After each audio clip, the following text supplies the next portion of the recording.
BNP কোনো শক্তি বাংলাদেশে যদি এই গণতান্ত্রিক প্রক্রিয়ার যে ট্রানজিশনে কেউ বাধা সৃষ্টি করবে সেটা বিএনপি গ্রহণ করবে না।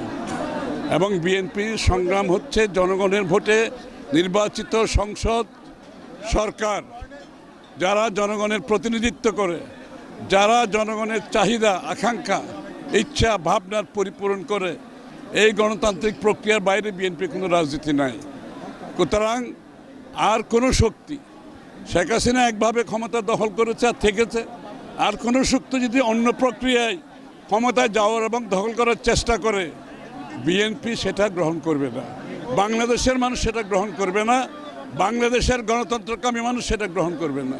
সুতরাং সবার বোঝা উচিত, আজকের যে আকাঙ্ক্ষা, এই যে আপনি এই যে উচ্ছ্বাস দেখতে পাচ্ছেন জনগণের, এটা কিন্তু ইতিমধ্যে গণতান্ত্রিক প্রক্রিয়া যেটা চালু হয়েছে, এটাকে প্রাতিষ্ঠানিক রূপ দেওয়ার জন্য নির্বাচনের মাধ্যমে গণপ্রতিনিধিত্বশীল সরকার সংসদ গড়ার যে প্রত্যয়, সেটা আজকে প্রমাণ। আপনি দেখতে পাচ্ছেন এখানে কিন্তু নির্বাচনে হাওয়া বইছে কিন্তু, এবং মানুষ কিন্তু নির্বাচনের প্রস্তুতি নিয়ে নিচ্ছে। কোনো বাধা বিপত্তি এই নির্বাচনে হাওয়ার সামনে দাঁড়াতে পারবে না। কোনো শক্তি বাংলাদেশকে গণতন্ত্রের উত্তরণে এবং নির্বাচনের মাধ্যমে জনগণের মালিকানা ফিরিয়ে দেওয়ার যে প্রক্রিয়া, কোনো শক্তি সেটা বাধাগ্রস্ত করবে না। কেউ যদি সেটা করে, সেটা তাদেরকে সেই দায়িত্ব তাদেরকে নিতে হবে। জনগণের উপর আস্থা রাখা। এবং শহীদ প্রেসিডেন্ট জিয়াউর রহমান সাহেব একটা কথাই বলছে, সকল ক্ষমতার উৎস হচ্ছে জনগণ। ওইটাই বিএনপির রাজনীতি, ওইটার উপর ভিত্তি করে এই দলটি গঠিত হয়েছে।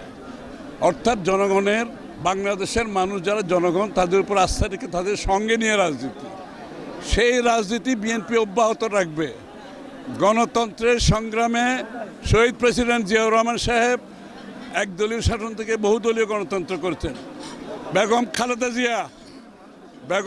জিয়া এই স্বৈরাচারের বিরুদ্ধে একক ব্যক্তি, শুরু থেকে শেষ পর্যন্ত যিনি আন্দোলন করে গেছেন স্বৈরাচারের পতন।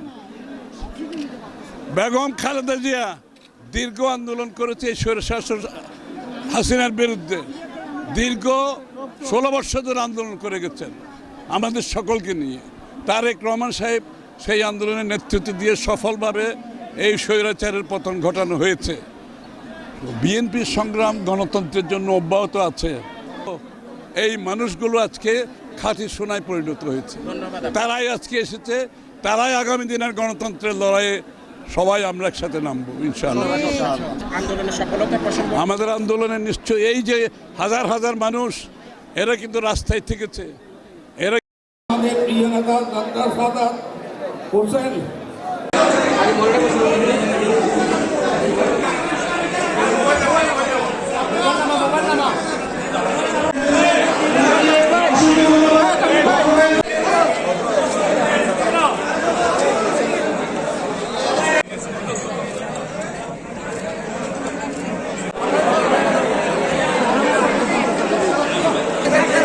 কিন্তু আপনি এখন রাখেন নাই।